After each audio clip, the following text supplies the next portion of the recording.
Hi,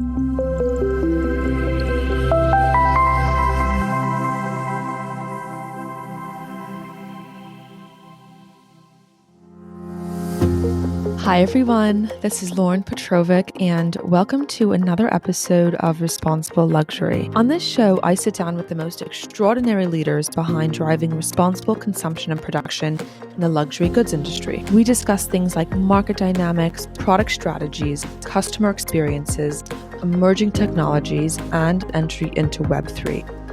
The pressing need and increasing demand for systemic change to create a more sustainable and responsible industry is a consistent theme. My guest today, Shreyans Dholakia, is the brand custodian of his family business, Sri Ramkrishna Exports, fondly known as SRK in the industry. Renowned as one of the world's largest diamond cutters and exporters, SRK's journey is deeply rooted with a heritage of core values and tradition. I wanted to have this conversation with Shreyans because it sheds light on how a company deeply rooted in principles has successfully harmonized the economic, social, and environmental balance needed for sustainability. Shreyans has made numerous important contributions to the diamond industry, pioneering initiatives such as establishing an online diamond inventory in India back in 2010, a move that revolutionized the industry's digital landscape. As a testament to advancing the industry, SRK became the global leader in launching mobile e-commerce for diamonds. Shreyans' influence extends beyond the confines of the business realm, embodying SRK's commitment to being agents of positive change for their partners, people, and planet. So stakeholders includes our people working with us. So we want to grow this family and create value for each of them. Now, value of life, value of money. Money is by associating, there can be any commercials involved, but that we want to increase, of course. But value of life is by how can we do some things, inspire them to live better life. It can be looking at our family values, it can be looking at our various core values that my father has always laid is about around, respecting everyone. It's as simple as that. I am nothing, but I can do anything. But that does not mean that now you can't do anything in the world. You as a human have potential to do whatever you decide to. In our conversation, we get deep into the weeds of what it means to take on a global family business and advance it to the next generation. The journey towards achieving net carbon zero, philanthropic endeavors like building temples in India, the power of being egoless, and the exciting future of the diamond industry. I learned a ton and realized the simple core values of life we often forget and how important it is to uphold these timeless values in this rapidly changing modern world. Without further ado, please enjoy a very wide-ranging, enlightening, and forward-thinking conversation with Shreyans Dholakia. Hello, Shreyans. How are you? I'm very fine. How are you, Lauren? I am good. I am genuinely really happy to have you on today because I feel like it's a very unique opportunity to have someone such as yourself here sharing Pleasure. with the audience about your story and especially all the wonderful things you're doing with SRK.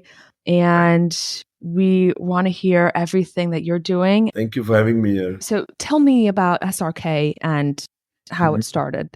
So Sri Ramkrishna Exports, also known as SRK, started with your father's long-term vision that continues to build 60 years later today. Can you tell us more about the early years of the business and its operations then? Right. So, in fact, today we are celebrating our 60th anniversary. It was 2nd April 1964. Wow. When my father, at the age of 14, he came to Surat, which is a city of diamonds, capital of diamond cutting and polishing all over the world. So he came to Surat in 1964. And before that, our all generations were farmers. So when he came to Surat, for 6 years, he did diamond cutting, polishing, he learned all that. And those days, there were only 200 diamond polishers in Surat with 300,000 total population of the city.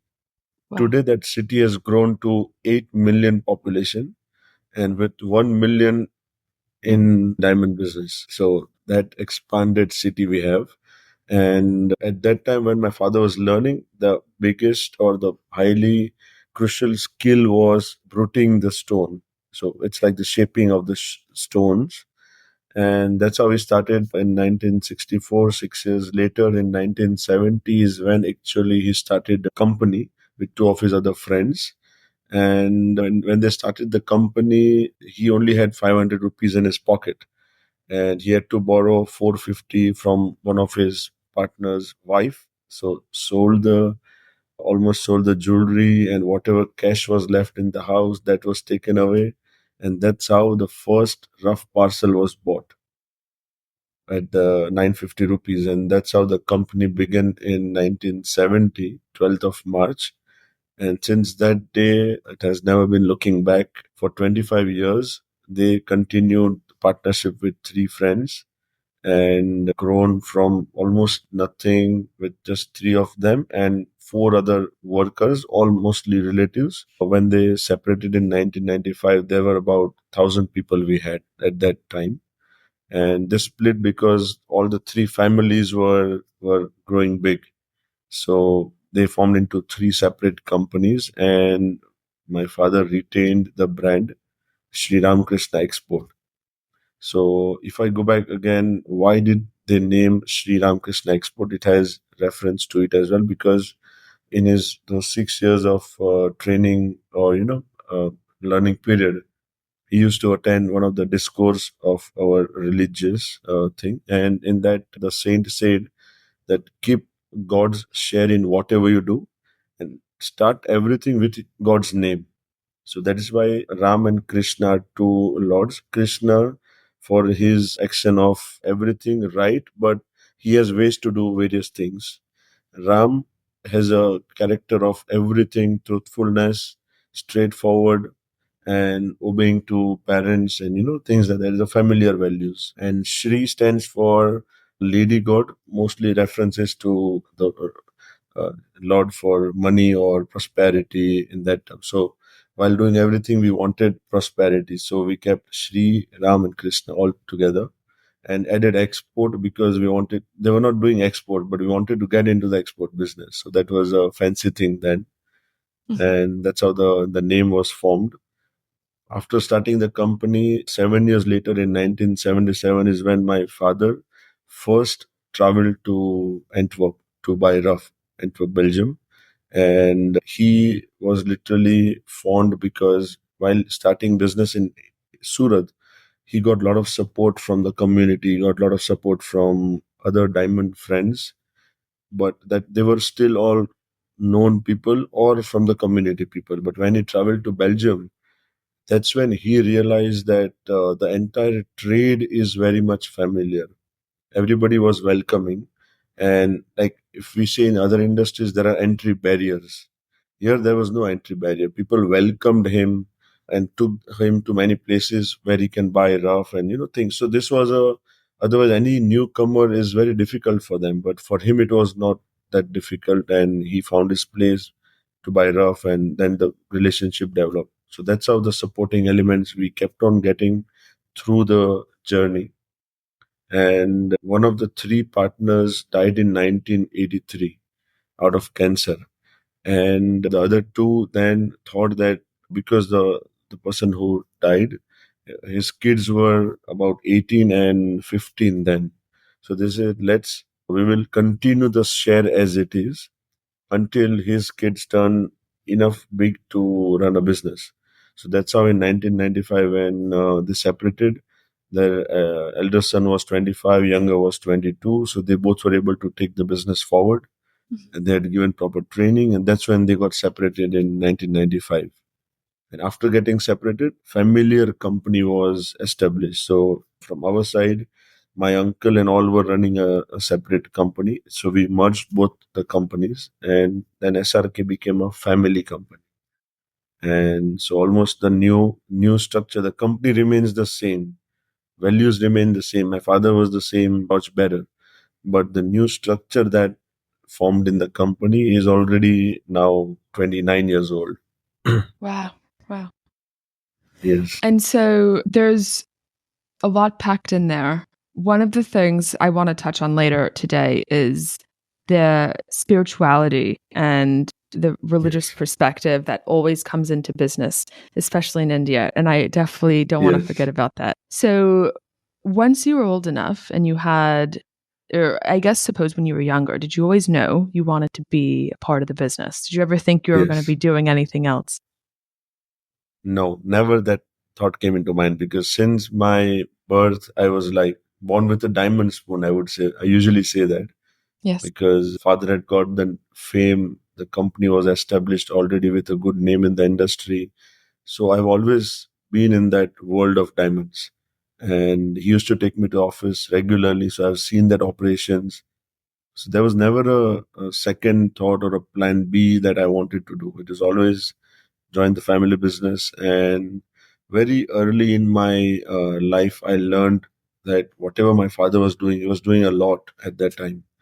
And somehow we talk about purpose of life today, but at that not tender age of 16, when we really don't know about much of life, where are we headed, I somehow formed my purpose of life, that whatever my father has done, I want to do the same thing. Yes. And I want to continue that, try to grow. I'm saying try to grow because I had to shoulder a lot of responsibilities. So even if I maintain whatever he has done, I would have taken it as a blessing. Growing is a cake, cherry on the cake kind of a stuff. So Yeah. yeah, that is how, I mean, there was no second thought to it. And moving the business forward, Hmm. the family business forward is, I'm sure, is not an easy task. Of course, it was already Yes, established, but that doesn't mean that the tradition, moving the business from where it was to where it's going, is right. not simple. It's almost like, it's restarting. It's almost like restarting like a new era of the business. So you yourself have a long-term vision for the brand, and Yes, shaping the brand's identity for SRK is very integral to what you're doing now. What do you recognize, and how do you recognize the opportunity to bring SRK into the next generation? right. So usually people have that belief, and when I was growing up, many people told me that your father has laid a nice runway for you. Aircraft is ready to take off. And some also said that the aircraft is already there and it's about to take off. It's already taking off, and you are getting this opportunity to just be on the flight. Yeah. But now I realize that time I was like, oh wow, it's going to be very easy thing to be on the family business. But now if I look back, my thing, I mean, to explain the same story, continuing, what if somebody's handing over flying of the plane mid air? Now you continue flying. How Yeah. would that be? And that too without any knowledge of pilot, any knowledge of about the aircraft. Yeah. It is like a similar situation. So of course we are given 2 years of, or time is not a bound. So we are ground up training is given to us when we enter the business. And it's like we have to go through every stages of business from rough to polish. And then where the business needs, our placement happens within the company. So it is not that identifying a gap or an opportunity was something that we were looking for, but because it is a growing company. My father started, and it was too unorganized company. Then, as a second generation, my elder cousins joined the business. So that's when they entered in 1995, and the company got into a new structure. That's when my elder brothers joined, and I joined very later in 2009 and 10 around period. So there's also 15 years later than them. So they had somewhat structured the company well. But when we entered, it was still growing. The time was still enhancing, and new opportunities around digital was coming in. So company was very innovative. It was accepting a lot of technology in the diamond crafting field, but sales side was still the basic regular thing. And I Which was always was, what was sales like online before? It wasn't online no, back in no, that it was not 2010. online. So it is all traditional sales. Right. And I was very fond of marketing. and branding. Where I studied in India, that taught me from IT networkings to IT structures to websites and everything. It taught me e-commerce in a whole package. So I brought all that to the company and said, can we go online with whatever we have? So we started to build. I was literally sitting in the IT room trying to code because we only had three coders. So I was literally finding online how to code, how to make apps. So all those things, background work I have done regarding website development. We used to meet people, and we developed our first website in 2008, and that's when our e-commerce journey started. So when we started, we didn't know what we wanted to do, and we thought we'll just have a website, start to sell something, and see where do we go forward with this. Maybe we can cover 10%, 15% with the online sales. And when we launched in August 2008, if you remember rightly, October, November is when in 2008 the recession started. Right. And people started to avoid traveling around the world. Cost cutting was the period. And we were just rightly placed, luckily, in that area where we had the e-commerce ready. And people slowly started to trust our system. I mean, there was nothing much compared to today what we have, but they whatever we had information, they were trusting it, and that's how customers were jumped onto our e-commerce. And in the first year, by 2009, we were already 35, like doing 35% business online. So that gave us a lot of motivation internally. And then after that, we never discussed costing on e-commerce. So whatever new thoughts came, entire management, entire family has given me free hand to try new things, to implement new things. And that's why our website has always been stayed, a step forward to the industry. Yes. Certainly, times of global chaos, there's always those seeds of opportunity there. Exactly. And that's definitely what you guys did. So and that's plant one a of my seed and see it father's grow. teachings as well, that problem is progress. So he explains that whenever you have a problem, and that's when you find a solution, you implement that solution, walk behind it, and that's when you get success and you Yes. progress. That is a very good principle to live by. Yeah. Problems are progress, certainly. Yeah. SRK is involved in a lot of community engagement. Can you tell us more about SRK, its core principles, and also its mission? Right. So mission is nothing but, like, generally we want to create a large family of stakeholders. So stakeholders includes our people working with us, our customers, our suppliers, like bankers, whoever are associated. Maybe you are also part of our group's stakeholder now that you know us. Yes. So we want to grow this family and create value for each of them. Now, value of life, value of money. Money is by associating. There can be any commercials involved in all this different stakeholders, but that we want to increase, of course. But value of life is by how can we do some things, inspire them to live better life. It can be looking at our family values. It can be looking at our various core values that my father has always laid is about around, respecting everyone. It's as simple as that.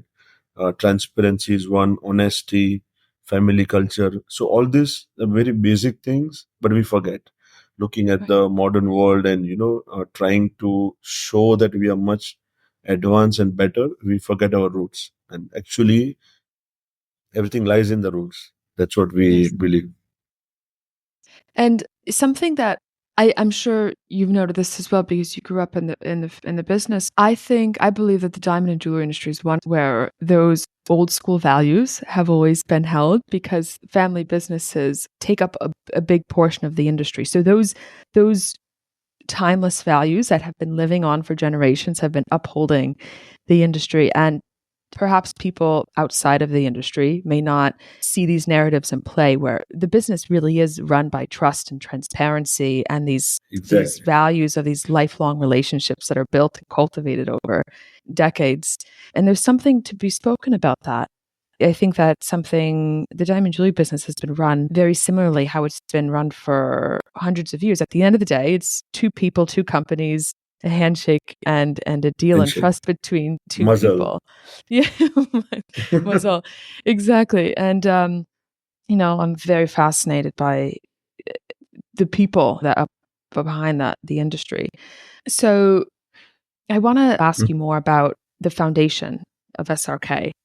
Recently, I saw you guys marked a significant milestone with the foundation by celebrating.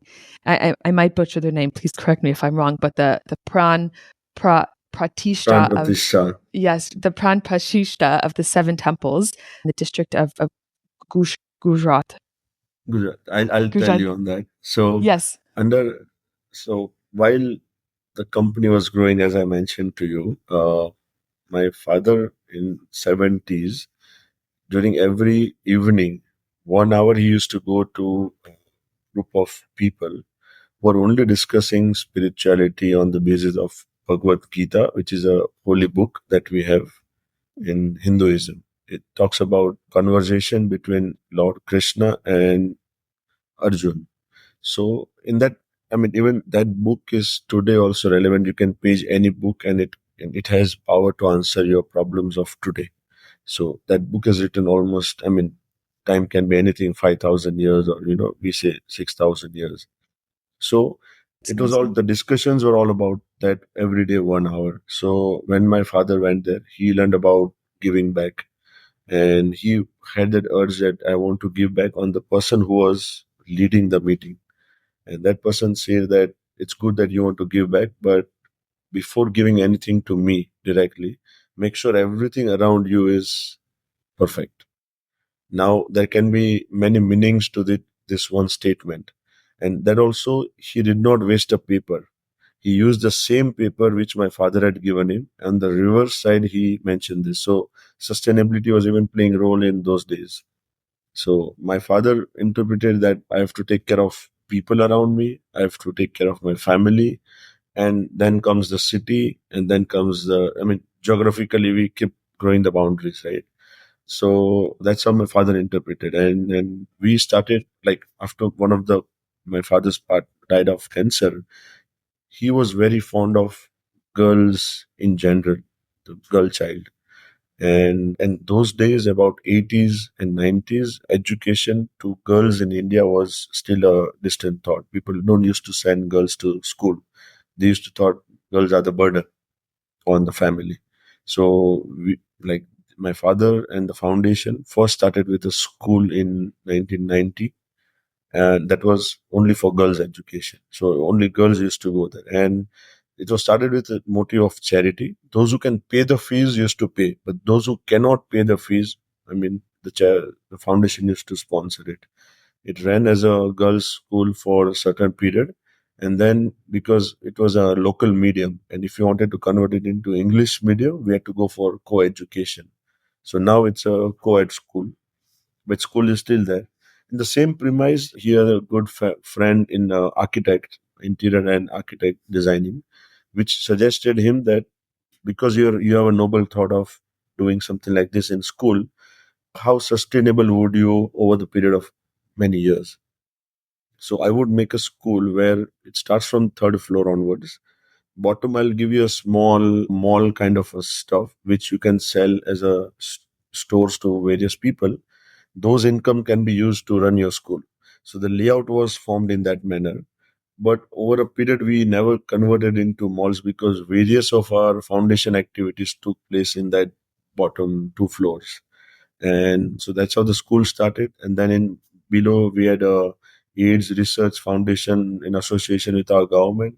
There is a small medical first we do medical checkups, and there is X-ray and sonography and blood sampling facility. It's very basic, but all common people can just be there at a hardly any fee. We're not even taking money off papers. I mean, today, if in that response, if you see, and they can make their files. And what we did, I have with Surat's best doctors, because every doctor also want to give service to the community, but they have no means to do it. So we provided them this platform where they can come and do the service. So all this was specialty, MD doctors, super specialists.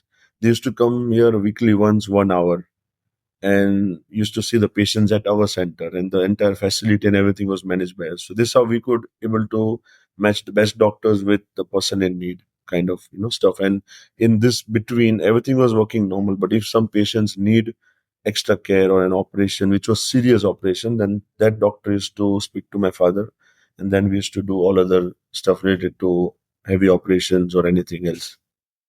Side, there was another room which was running as a relief center. So the name is very different, relief center, but it was actually relieving people from all sorts of their problems, be it financial, education, or familiar issues. So many used to think or take my father as a fatherly figure, and they used to come to our house any time of the day. So my father decided that I'll start one small room here and give people a time that every day morning I will be available in this room. You can come and discuss all your problems, but don't come to my house because that's my family time.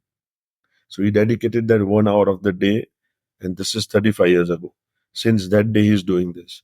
And in that room, so he sits there. Any person can come. That husband and wife issues, my brother's issues, familiar issues. I mean, daughter is not listening, son is not listening. All sorts of issues, including students having education problems, some health issues. I mean, financial help related to health. So all these things were sorted. So I think until now, in this many years, more than 3 million people have been met directly with my father. And we have database of everyone today. That is something, I mean, he did. And we never spoke about such activities because, I mean, in terms of giving money, total money given until now would be about 5 million altogether. So if we consider all other activities that we do, 5 million is not that great because if we divide all other activities, but the time and personal touch that people got with this, I mean, there have been innumerable life that have been saved by this activity. So if I give an example, if a student comes there, how do we judge a student that he is in dire need of money? So whatever religion he be, mostly they were Hindus. So we used to give him the Bhagavad Gita that I mentioned to you about, because that has changed my father's life. So the same book was given to the students, and there are 18 chapters to it, more than 700 sloks. So we used to ask the student, if you need money, one chapter will give you 1,000 or whatever equivalent in those times. So whatever is the need, I mean, they used to come back in 2 days, 3 days, and those who completed all 18 chapters, we used to adopt him for life in terms of education. We have such 22,000 students who have been adopted. So and they also return in kind. I mean, we tell them this is not a charity that we are doing. If we do charity, it will come on your head, and you might take it in different manner. But we will write it only as a loan. So you always know that it is not, everything is not free in life. That was the first lesson that they learned, that this was a loan, but loan at 0%. So if you in life make money ever, then you try to repay. And we, from our side, we know money is not going to come. So we consider it as charity. But to them, we tell them it's a loan. So, like I tell you a story, a person came to us actually. He applied for a job. He came as a CA and told my father that my life I want to dedicate to you because when during my education time you had been paid for my education. My father had forgotten him, and he was like he's just playing around. We tested him for 3 years, and for those 3 years we gave him no work. He stayed with us in the school as a CA. He's well educated, and after 5 years of spending life like that, we tested him, and now he's part of the main SRK's finance team. Wow. Yeah. So we get such dedicated people out of it. I think SRK is one of the best examples to give about sustainability, right? Because Yeah. it's, like you said, it's starting back in the 70s when your father met with the leader of that group, where he says, Yeah. before you help other people, you need to help yourself, or something along Yes. those Kind of. lines. Look around. And Yes. look around, and it's, it starts first with the household, and then your local community, and then it starts to just go broader and broader and bigger from there. And of course, businesses, you have to think about capital, but it's also the impact you have with, again, all the stakeholders that come in and Yes. interact with SRK. That interaction somehow impacts and elevates their life in a very positive way. Truly believe in this. Whatever we are Yes. giving, is echoing back to us. It's good deeds come back to us. And what we consider is we have, because how can we do this charity? It is because that person has told us to keep God's share, right? Yeah. And my father has kept God's share in our company as well. So what is God's share? Now, if God is really there, if we consider in that sense, and if he really wants, what would he do with his money? Help people, right? So this is all money that we have kept as his share is going for the service. Now, if you want us to do more charity, he would definitely increase our company and the size of our profit, and so his share will increase, and so we can do more.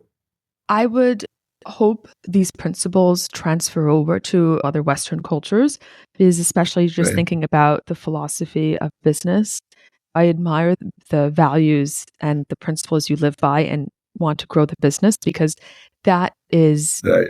how things have long-term impact and long-term value. And you And guys this have, is, I tell you, it's not just SRK. I mean, the entire community of Indian, yeah, at least Indian diamond business, yes, is all run by such values. And yes, everybody has a share of God in their company. Everybody does literal charity work. Mostly it is health and education related. And yes, I tell you, I mean, we are just not good at marketing it. So our Indian government came up with a policy of 2% compulsory CSR norm that we have to take out from our net profits. But I think there are many companies in diamond trade for definitely where they would be going beyond 2%, because we don't look at this activities as just mere policy driven. It's more self driven. yeah. And that's why we don't look at those numbers, because we don't And have just 2% share in our profits for that area. It is more than 2%.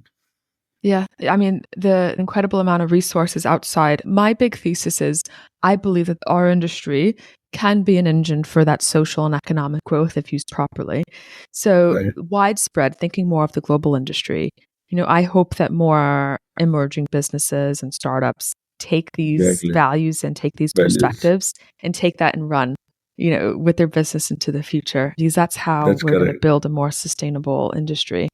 Yeah, we were touching on that latest milestone. So apart from these activities, of course, so when he was doing all this, my father, and he met such people regularly who needs and things. So one of the saint from the organization of that we follow as a religion, he got separated from that institution and he took blessings of his leader.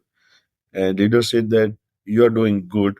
In order to do service of people, you must go to a tribal area and devote your life there. So that saint, his name is P.P. Swami.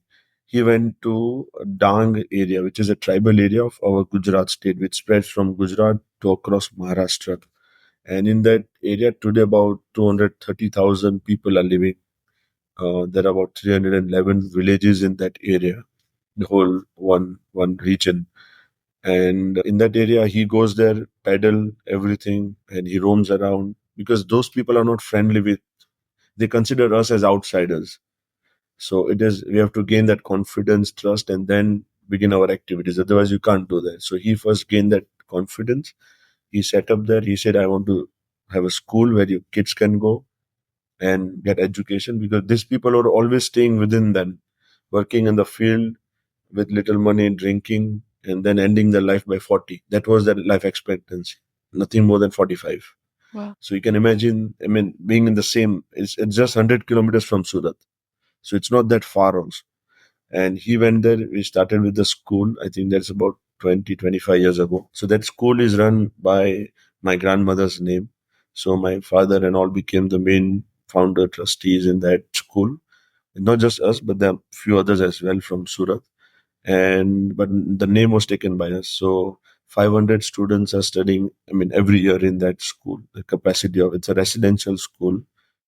And the success stories today, we have many engineers out of it, many doctors out of it. And the biggest success we got 3 years back, where if you have heard of elite school in India of engineering, is Indian Institute of Technology, Delhi. So there are many Indian Institute of Technology across Mumbai, Delhi, and five, six more. But Bombay and Delhi one are the toughest to get in. I mean, there are 300 people apply, 300,000 people apply, and only maybe 1,000 get into it. So it's that ratio. Wow. And in that, from a 0.001%. yeah, and so from this tribal area, one student got entrance to that institute. So that is a Yeah. real success for us, that which we could translate.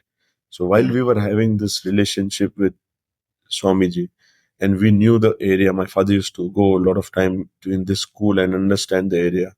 So we said these people lack a lot of, why 40, 45 years of life expectancy is because they lack basic healthcare activities. I mean, around there, and education and, things like that.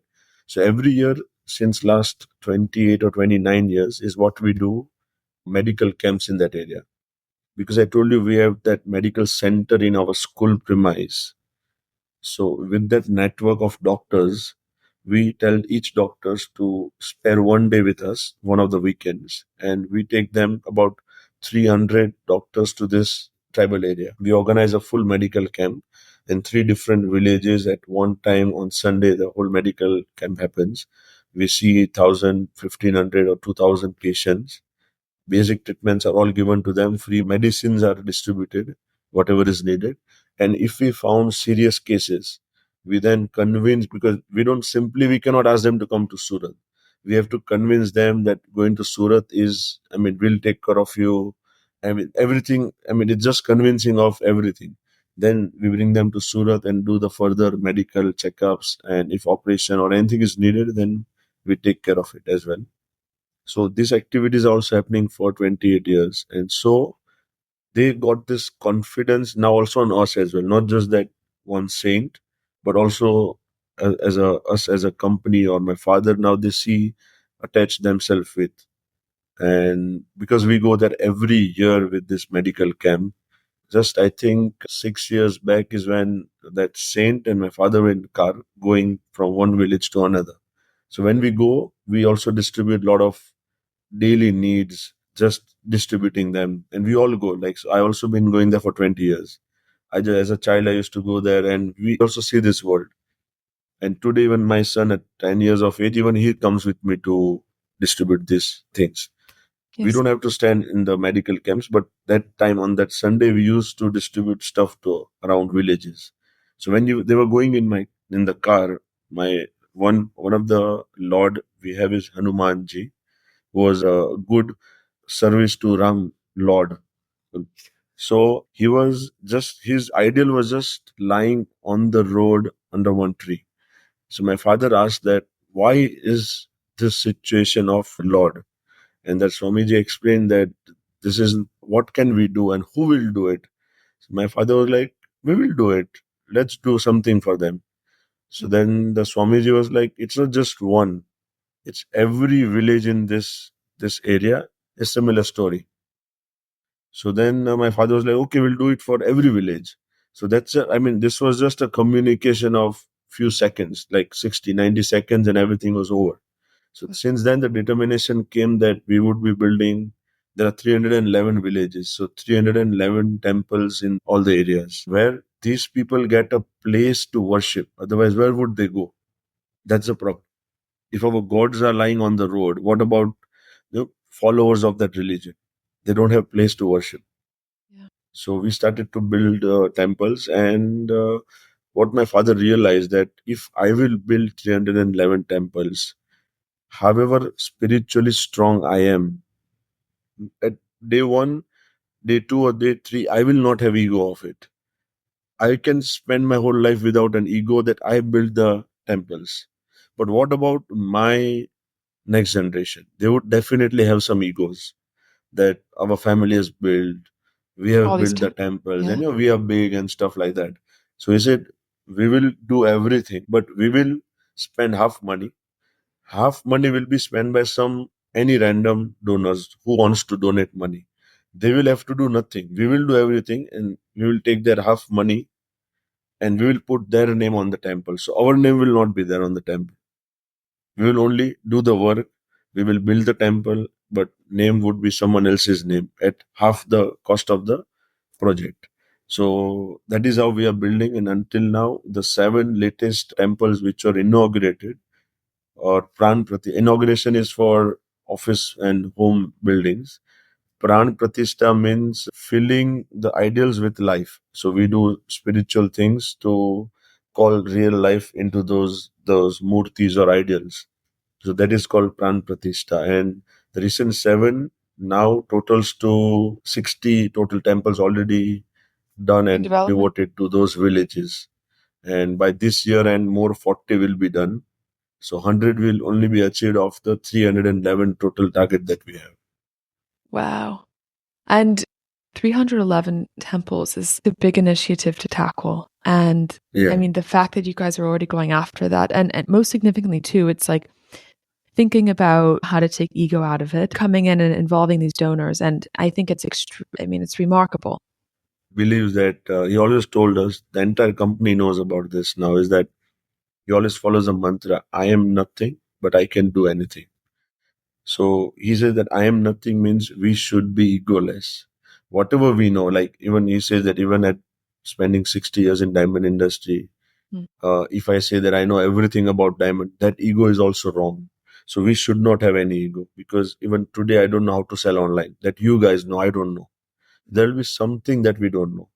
So why do we have that ego? And plus, even if we know everything about that subject, it is only one subject that we know of.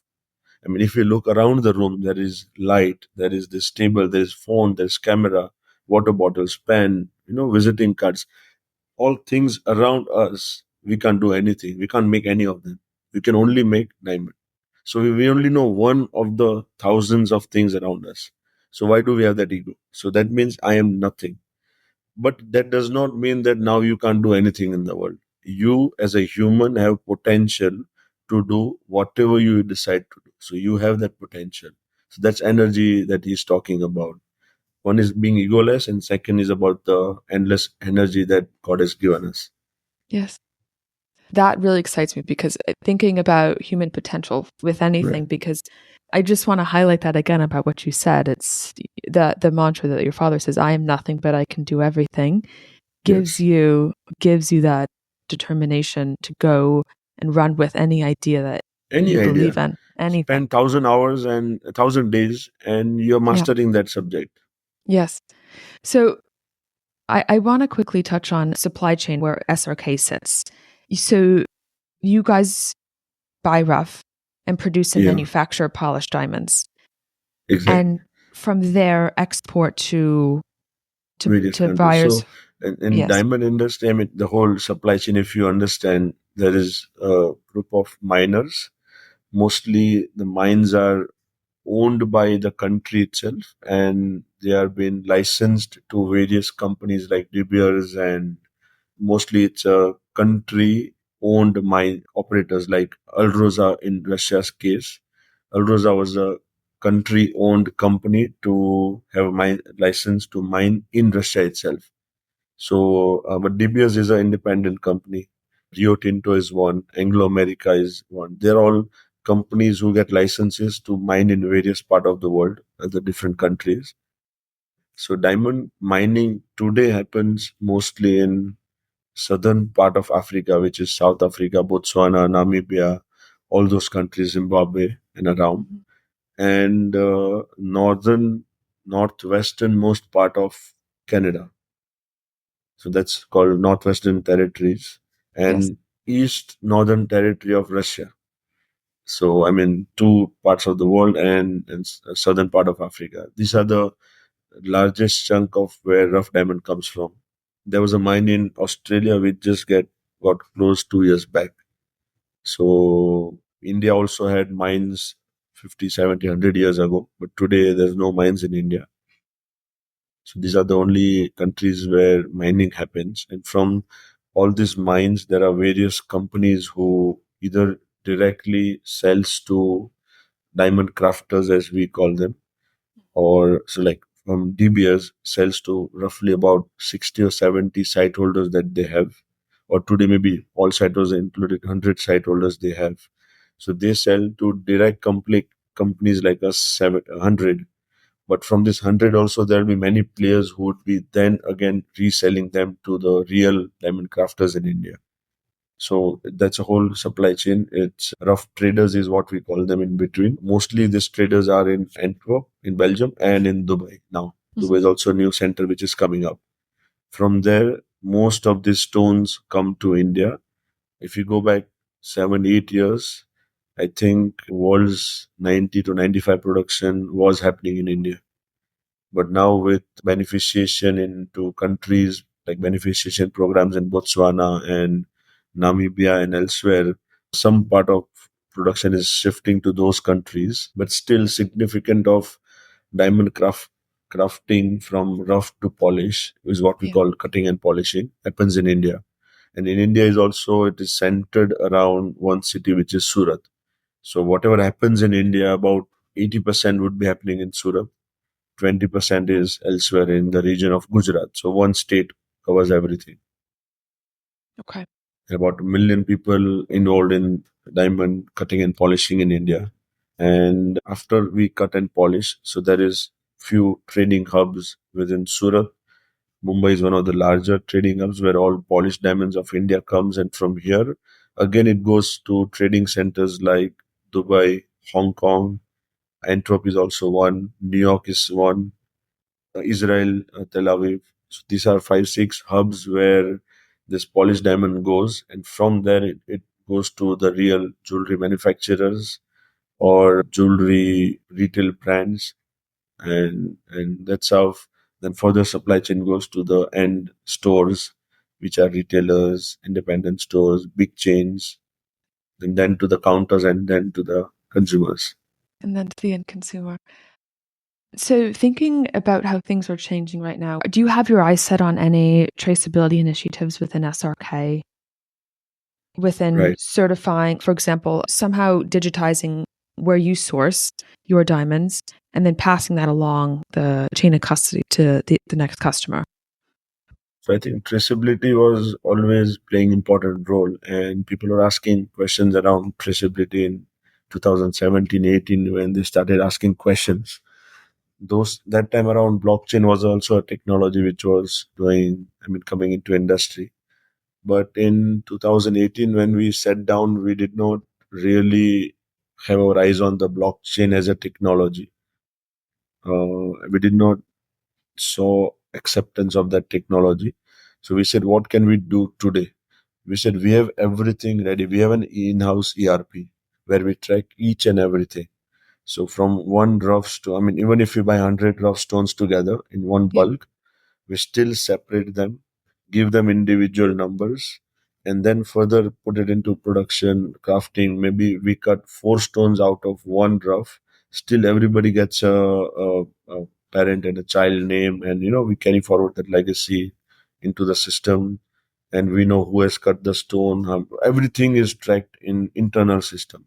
Right. So we said, how can this was our internal system. When we go to customer and say, I know everything about the diamond, and then when the trust factor comes and he would like, okay, do I have to trust your internal system? So we said, people cannot trust our internal system directly. So we got it certified by a third party, which is British Standard Institute, and they had to come up with a new supply chain integrity certificate, PAS 7000. So it was a worldwide certification, and when we did it in 2019, we got audited, and the first time the certificates were received to us, we in-house developed just the program tracing the diamond from rough purchases to the polished sales, and we named it footprints. And the entire footprints program was certified by this British Standard Institute. And when we got certificate, we were the 22nd company globally across the industries, first in diamond and jewelry sector globally. So, and they do it every 2 years of audit. So, I mean, our third audit is already done in that. So, when we realized that we do this one certificate was really hard one, because, of course, cost was included in multiple audits, and they audit all our premises and not just one part, because usually you have seen ISO 9000 for quality.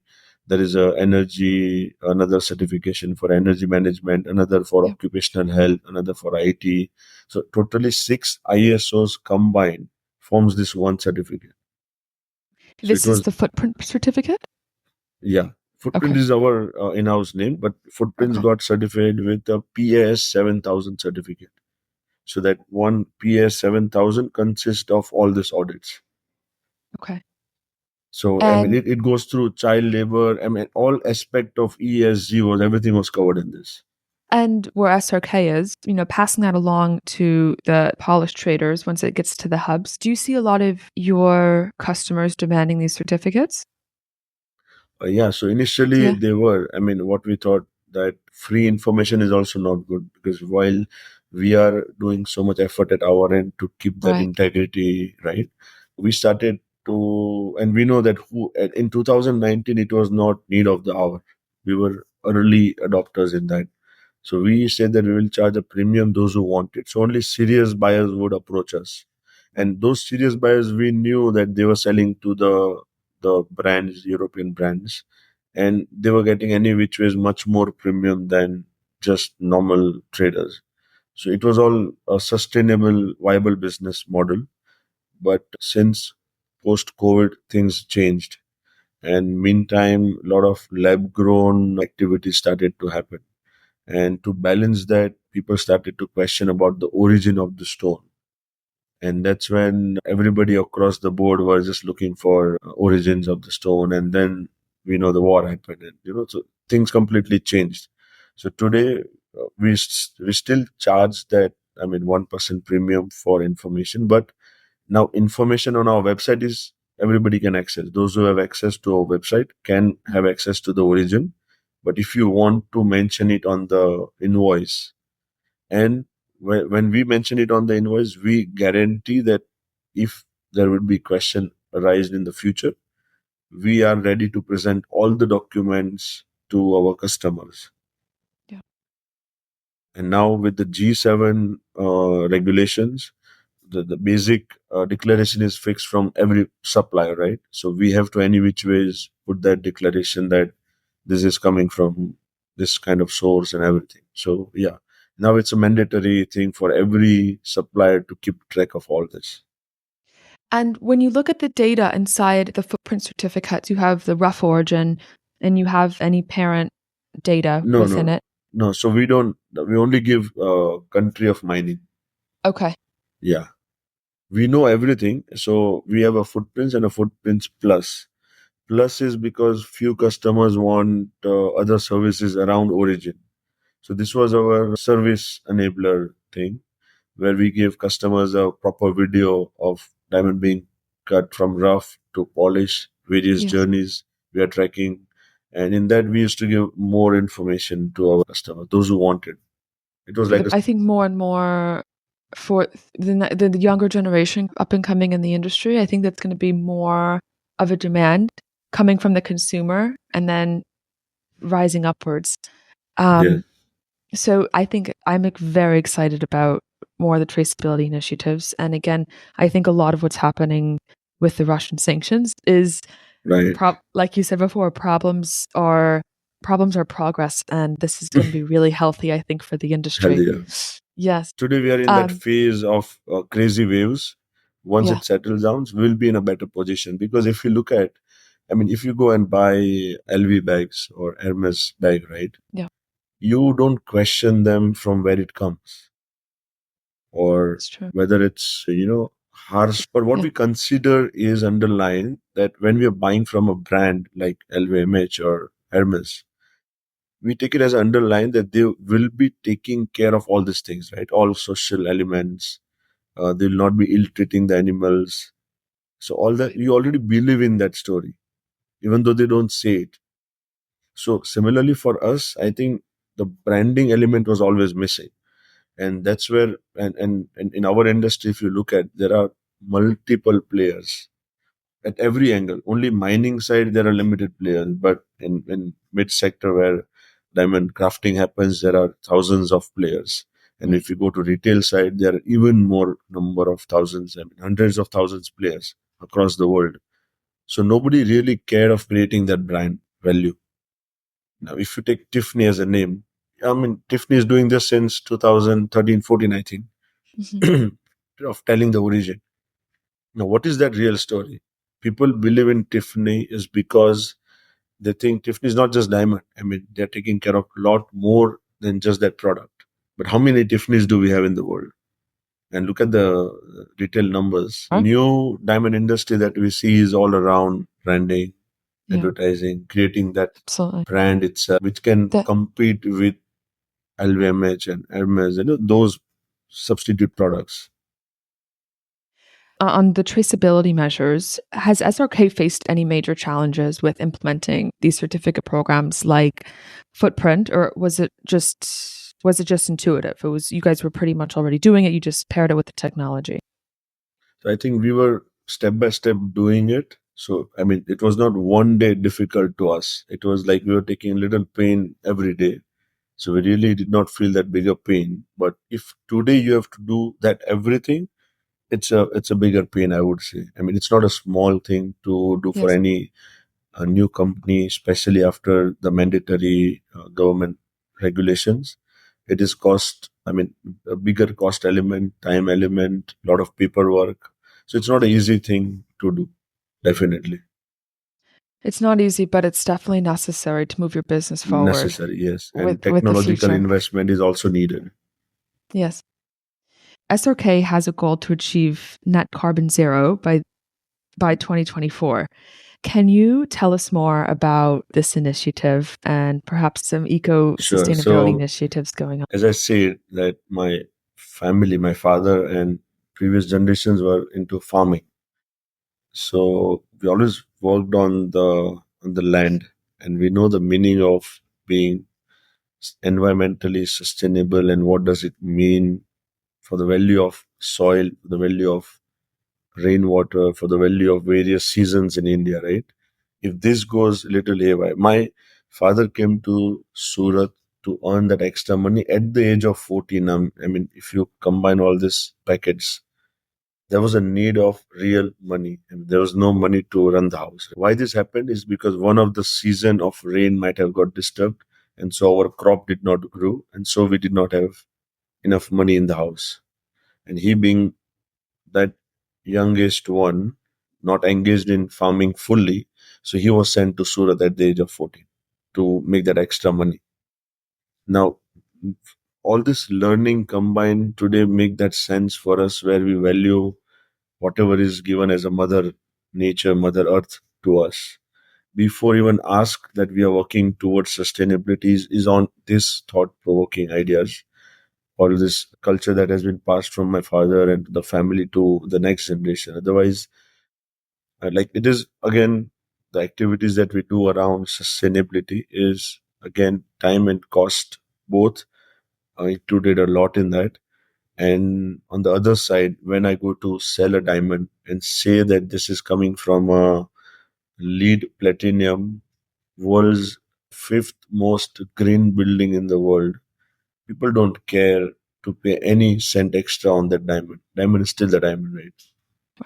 Then why do I pay so much cost to make that happen? It's just because, again, it's out of the heart that we are doing it. Right. So journey started in 2013, 14 is when, I mean, we have made a new factory in 2011. The architect was really good, our Surat's architect, and he was fond of this global warming perspective. And he designed the building in a way where more natural light would be flowing into the overall building. India and Surat is a heat sensitive region. So how can we avoid the heat directly passing on to the building so that we use less of the air condition. Using less of the air condition, that time the thought was to reduce the electricity bill, but also to keep the building more cooler, right? So it was balancing in all the elements. He showed us the cost element, but later, 2 years down the line, we realized that this is ultimately everything is helping the nature in a way. So we applied for the United States Green Building Council LEED certification, and we got silver out of it in 2014, I guess, 14 or 15. And so we then started to work, how can we make it better, better, better? In 2019 is when we got two of our crafting units, both LEED Platinum certified. And again, this United States Green Building Council has a platform online which has a database of 150,000 buildings in that. It's worldwide, all the buildings that they have certified as their database. They keep monitoring on a daily basis of their electricity, traffic, and wastage, all the movements. And this So we is have to anyone can access this. Anyone can anyone can access on the this. The website. website is known as Koru. I will let you know the link. Yeah. So I'll anybody link that can down just go below. there. Yeah, you can just go there on the link and check worldwide buildings.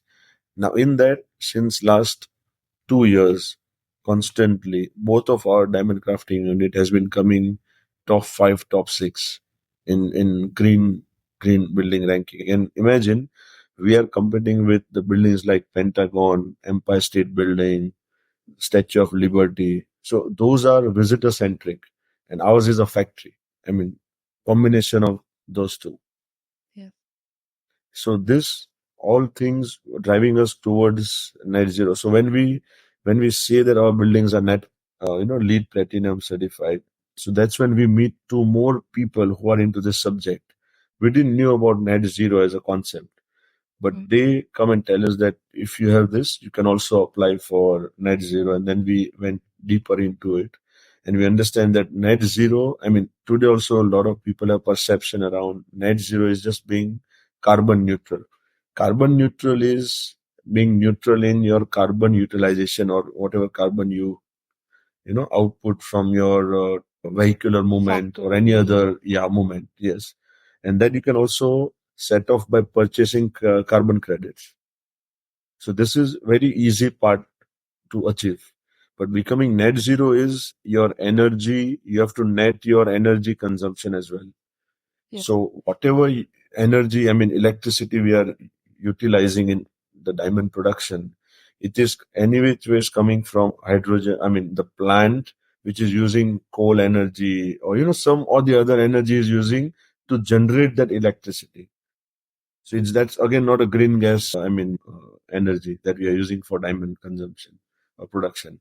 So how can we net that? So to net the energy consumption, we have to install solar plants. So we have installed 7 megawatt of solar power plant. So our entire need for electricity to in both the factories today are set off by the solar plant that we have set. And this just started on 22nd of March. So now, after 1 month, if we see on 22nd of April, probably we would have paid electricity only in the night charges, which the night departments that are running, not the daytime. Because solar energy we cannot save yet in India. It's not, I mean, the policy is not yet out. Even though we generate excess solar energy through our solar panels, but we have to sell them back to the government during daytime. And we cannot save it and use it in the night. What is the process like of taking carbon credits and selling those carbon credits back to the energy companies? So I think that's also not yet structured in India perspective, but there are few platforms who sell carbon credits. So those who have only solar plant as a business, those entire energy can that carbon positive companies can sell their credits to carbon negative companies. There are exchange platforms like that. There's very, very few other diamond manufacturing companies using these renewable energy sources, such as solar panels for diamond production. And of course, the challenge of the technology not being readily available in India and also other parts of the world. I think that we're still so early so early on when it comes to solar production and manufacturing. In addition to that, what other challenges do you see our industry needing to still overcome to achieve So yeah, more sorry, sustainability? I'll just touch upon the sustainability net zero part. Apart from energy, there are three other elements which we have to net, which is our water usage. So all water comes from the fresh water comes from outside, right? We use it in the washroom, flushing. We use it for the various machineries. We use for cooking because we feed all our 5,000 people in the factory.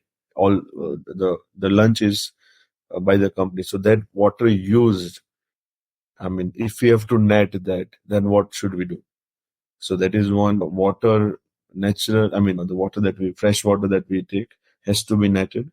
Then there is other waste that all the company does, the electrical waste or paper waste. All those waste has to be netted. And last is carbon emission that we have to net. So there are, I mean, to do this 4 steps of netting the usage, that's when you are called net zero, because that's when you come in between of net when you do everything.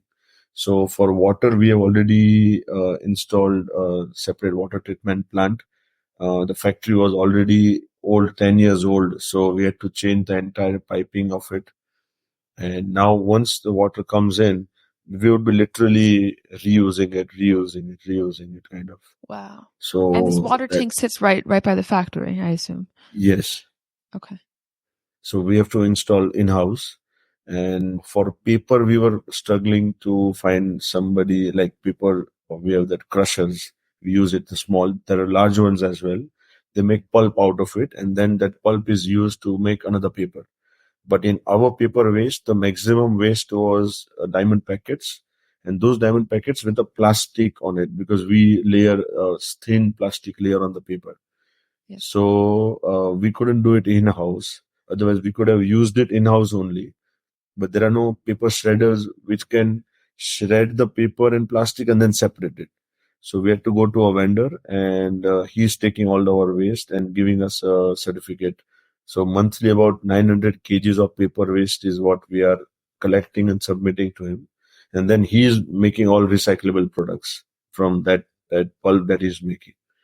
So that's paper waste. IT waste is another thing nowadays. So imagine 5,000 people. So we will have more than 3,000 computers. Now the life of it and, recycling of it. So that is also a very important part to net. And then the last one is carbon. Carbon comes in, how are these 5,000 people traveling? So usually if you look at net zero, I mean, it's too technical. Scope 1, Scope 2, and Scope 3. Carbon emissions comes in Scope 3, where, outside the factory world is involved. So for Scope 3, netting of the carbon, we are asking people to do the carpooling, walking, because the factory is very much in the residential part. So you can walk. So we are encouraging all these activities for them, so that we can net this element as well. Promoting the use of electric bikes, electric cars, providing them. We are also now in planning to fix proper charging stations in the factory. Wow. So this encourages them to use that more. So touching on the sustainability model, in terms of balancing the economic incentives with, of course, the social responsibility, can you talk more about or provide insights of how this is the ideal business model for businesses in the future? So I think diamond business in future is going to be very interesting with all the, I mean, we'll be competing with the best of the worlds in that luxury best and the worst. sector. Yes. Yeah, like, I mean, the likes of the best in the world, we'll be competing with them. Until now, we were not in that. Our product was competing to the best in terms of luxury, but now we will be competing as an industry, being more best practices, being highest compliant with sustainable elements. And I mean, people talk about, I mean, usually all across the world, they talk about ESG, right? Now, G is governance. Just a small example. In ESG, if G is governance, now governance is one, you have everything structured, paper, written policies. Second, if you look at Indian perspective, I mean, most of the businesses are family businesses, one generation to second and to third, right? Any which ways, whether on paper or on psychological terms or in cultural part, this is already happening. Like we don't say It's in already been in writing. place. It's Yeah, already it's been already in been in place. place. We just have to structure it. So my father Technical jargon on it. exactly. That's what I meant to say. Like today, whatever I spoke, right? I have not learned this in college, or there is no paper that my father has signed and that is passed on to me that when you speak on all these terms. It is engraved into our blood, and it's part of our life. So this is we already part of it. Now environmental, we are already getting into it. Environmental sustainability and environmental benefits and sustainability in general of the business also, we are, I think, prepared. Of course, the industry will get consolidated and more technological use will happen. People are using technology today, but those who refrain or they don't want to join the early bandwagon, they would be squeezed out. That's what I feel. Because if AI is the new chapter and you think AI is not going to work and you don't get into it, tomorrow you will be pushed out of the lot. Yeah. So the new industry that we see is all with AI, social media marketing. I mean, neuroscience is something that even I'm learning new, because neuroscience has a lot to do with our social media marketing and playing around your consumer's mindset at what particular time, what particular mood, and at that time what you're pushing to him. So all these things we never thought of while selling diamonds 10 years back or 5 years back. But in next 5-10 years, we would have to think of all these elements. And collaboration, I think, is the new thing that we will see. What and my father has always said this, but I would repeat it here again, that do what you're best at. So if we are best at crafting diamonds, we should focus all our energy onto crafting diamonds. And those who are good at marketing must do that and take all the help from us. So those kind of collaborations are yet to happen in the industry, where a brand or a retailer is only focused on consumer side of it, and then reliving all things to us, and we are reliving all things to the miners to do the best mining.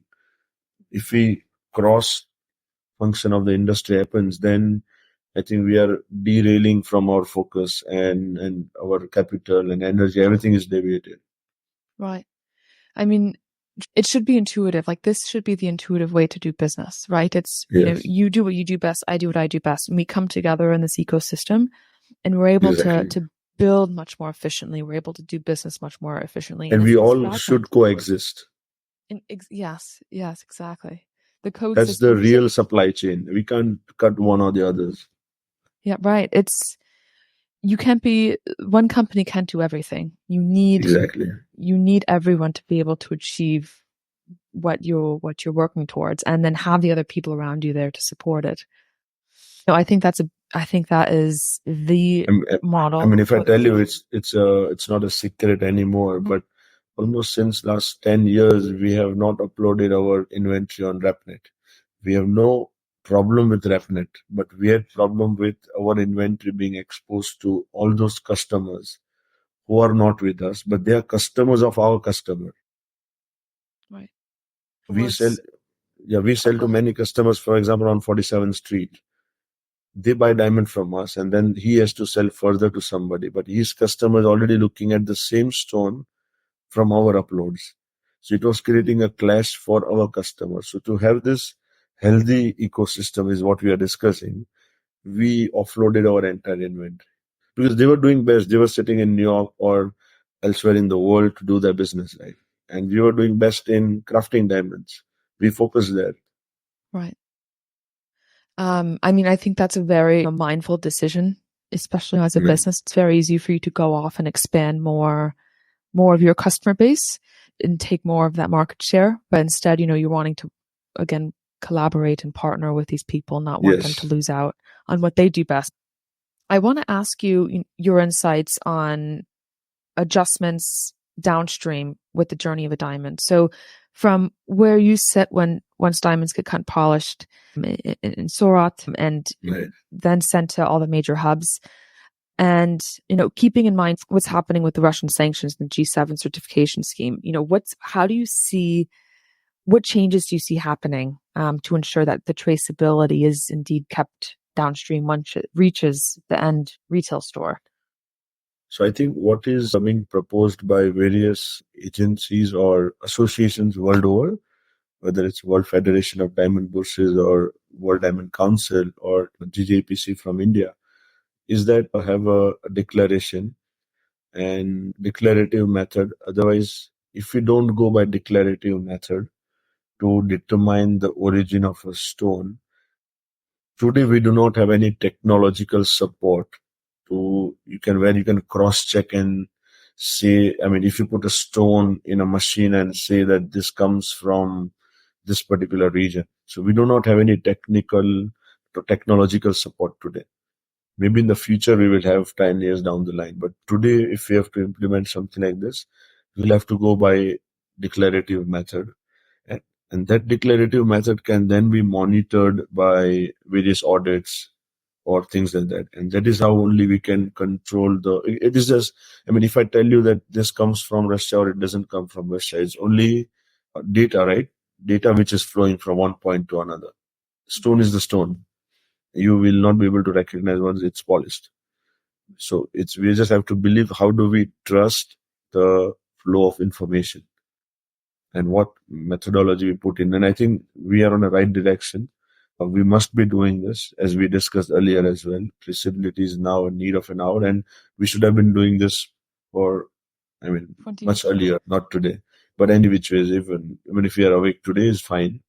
Uh, Implementing it at this large scale worldwide with thousands of entities involved in the trade and the flow of the information, it is going to take time. It's hard. Many would have never thought of any implementation of technology.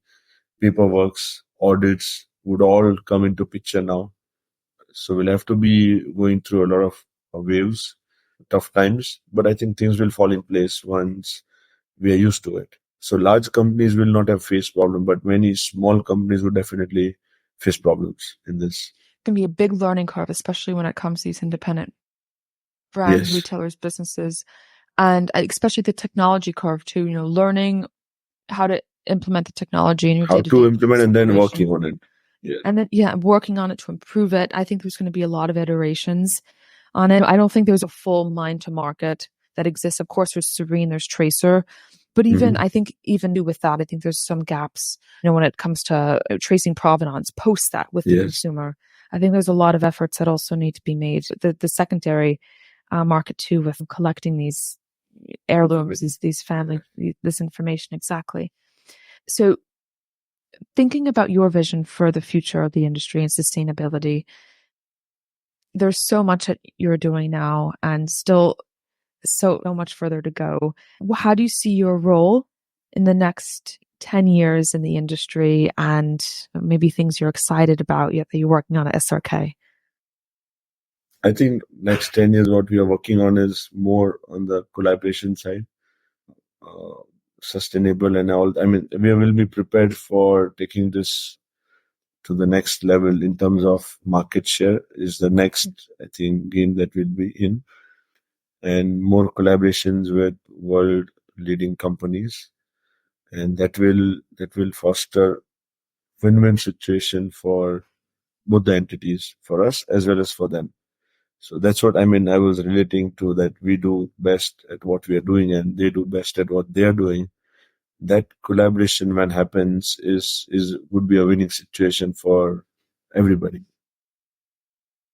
I wanted to ask you if there's any final words that you want to leave with us today, maybe encouraging them to take action towards things that we were talking about before when it comes to spirituality, helping yourself, looking at the world in a different way. Any last final words or remarks? Nothing much, but I think I would say that time is something valuable that we have, and we should all allow time to pass whatever situation we are into. Time will heal everything, and nothing stays forever. So whether it's this time or a good time, nothing stays forever. So we have to be struggling forever. We have to be satisfied forever. And there are no shortcuts in anything that we do. Always take a long-term approach. Be prepared, do your good homework, be prepared to take that long and longer leap, and only then you'll be long-term sustainable. Telling this from the reference of the startups of today, because people want that startup culture is where a lot of fancy things are seen in that 4 or 5 years of billionaires, but then when they go vanished, we don't track them further. So from looking from that perspective, our business is still much safer side from those startup cultures where we are still long-term sustainable. We are into multi-generational businesses, and we have space for all youngsters, because this is really the luxury thing to play around. I mean, diamonds and jewelry and then designs around it. So, I mean, there are a lot of scope in terms of how do we approach customers with the newer designs using the same product. And yeah, that is the future. And this industry is going to go nowhere. It's going to stay. It's going to stay. It's one of those very few ones that has been around since the dawn of humanity, it feels like. Yes. And it is always going to be around. I really appreciate your perspective on how you look at things, on the way when you look at people, you look at, and just your vision for business. Certainly taking wonderful lessons and principles from your father and passing that along to the next generation. We're indeed, with leaders like you in place, we're definitely in good hands. I consider myself brand custodian. So with that, I'm only a custodian of this brand that my family has built, and I'm not here to own it. With ownership, we tend not to lose it. And in family businesses, we have to pass the baton to the next generation. And that is what my father always says, that this business is for generations to generation. So in order to leave the baton to someone else, I'm only a custodian in between. I have to do my best. And that is what I've imbibed from my elder generation, and I'll be passing on to the newer generation. We are already 15 people in the company, and about 8 are youngsters in the company. So they are more energetic than us, more in today's world. New generation, though they are on social media, but they are more humble towards the world, towards people. They are more sober, and they take things more seriously than what even our generations do. Yes. I wanted to highlight too, this idea you have a brand custodian. It's not fully yours, it's temporary. This life that we lead, the businesses that we lead, it's all temporary. It's only ours to be here for a short time, help fix it up, improve it, and then time to pass on the torch to the next generation. I think that is such a centered and grounding way to go through life. Like you said before, the good, the bad, it's always going to be there. And with time, things always repair itself. Well, Shreyans, thank you so much. Thank you very much, Lauren. I really enjoyed our talk today, and same here. Excited to talk with you again soon. I wish you all the best success and happiness with upcoming initiative with SRK, and I hope to see you at the JCK show coming up in June. Perfect. Thank you very much for all this time and effort, early morning that you are taking. And it's always good to talk with you. Anytime. Thank you very much. Anytime. I'll talk to you soon. Thank you so much. Bye-bye. Thank you. Bye-bye. If you enjoyed today's episode, you can catch more Responsible Luxury podcast on Spotify, Apple Podcast, and the Laurenti New York media page. If you have any questions you want answered or ideas to share, please reach out to us at concierge@Laurenti New York, and I link that down in the show notes below. Or you can connect with me directly on LinkedIn, Instagram, and X. Let us come together to transform the future of responsible luxury. See you next week.